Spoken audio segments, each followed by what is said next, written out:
So we got the smoke. We got the spark. And that looks pretty good.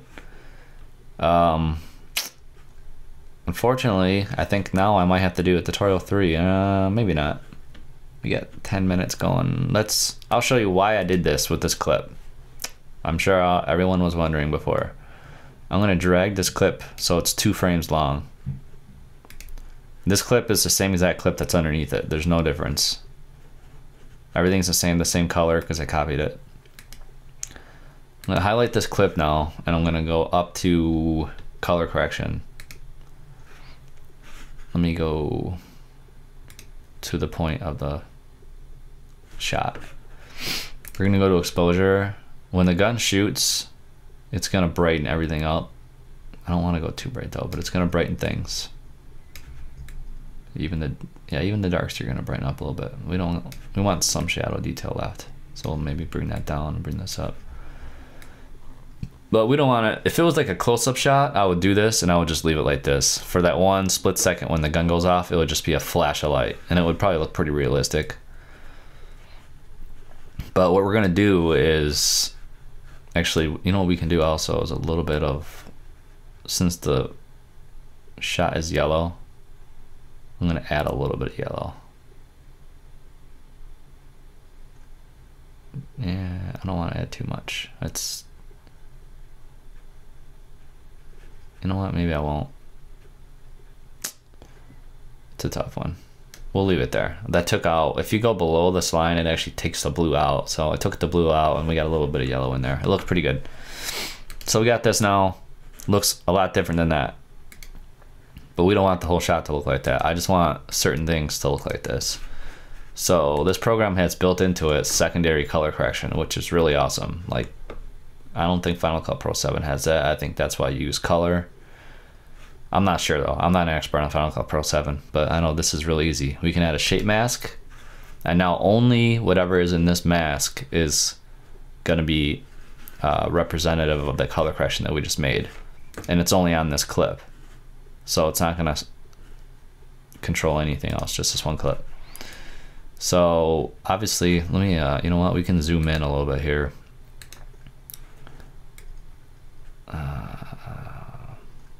It's about there.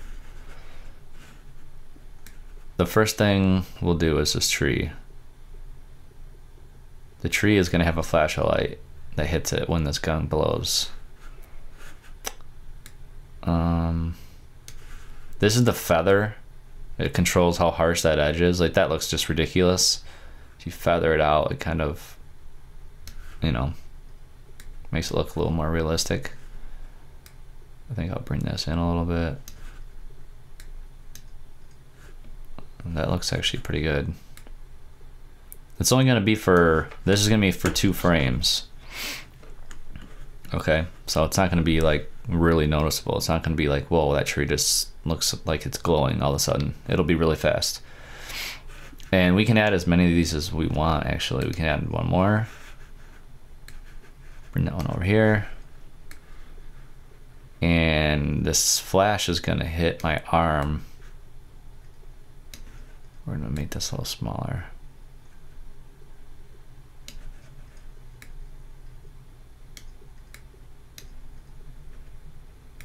Grab that.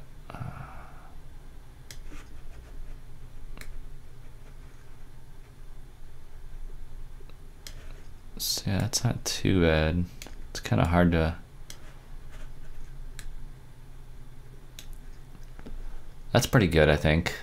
It's not perfect, but you know, obviously you'd probably want to spend a little more time on this if you're actually doing this for like a movie or something, or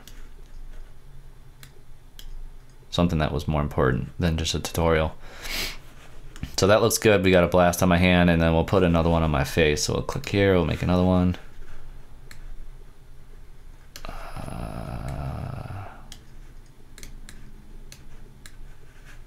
Bring this here. Shrink this down. And you just want to get it pretty close in on there.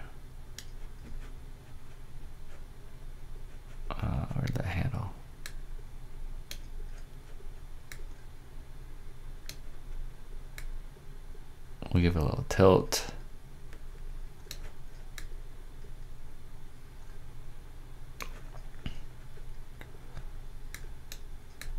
Actually, I might do it like this to get on my shoulder a little more too. I think that looks pretty cool. And honestly, they're probably, I mean, I would probably add a little bit on my knee, a little bit on this knee, and on this leg. Oh, maybe I'll do that real quick. Very quickly, we'll add another one.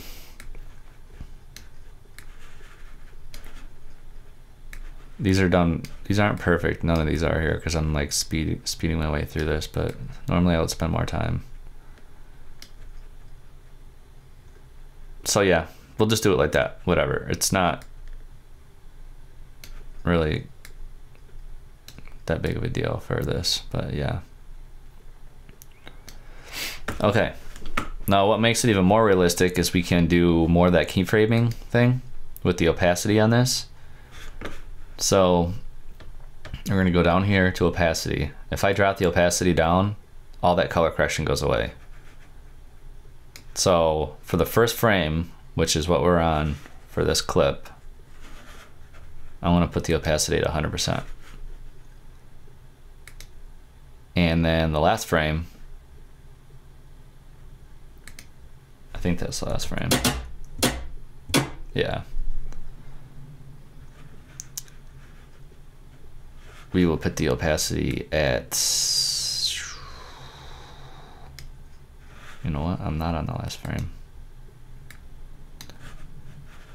Turn snapping off, and also turn snapping off.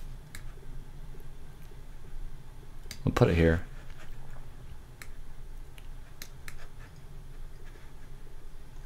We're gonna turn opacity down to 0, I think. Let's see how that looks. Boom, everything lights up, and then it goes down. I might go down too fast.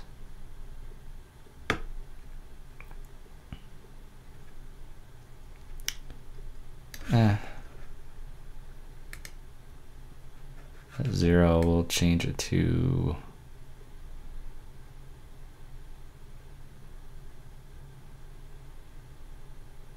13, whatever. And that looks pretty cool.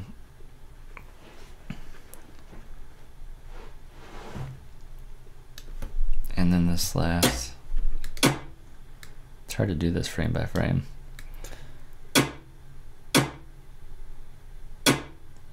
Oh man.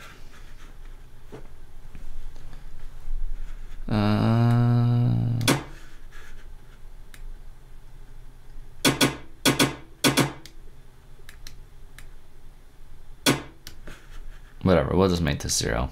It'll be easier. It'll look better that way, I think.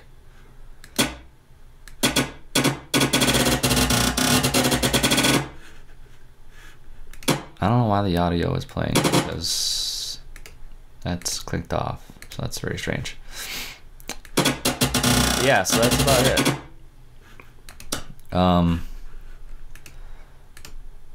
We gotta fit.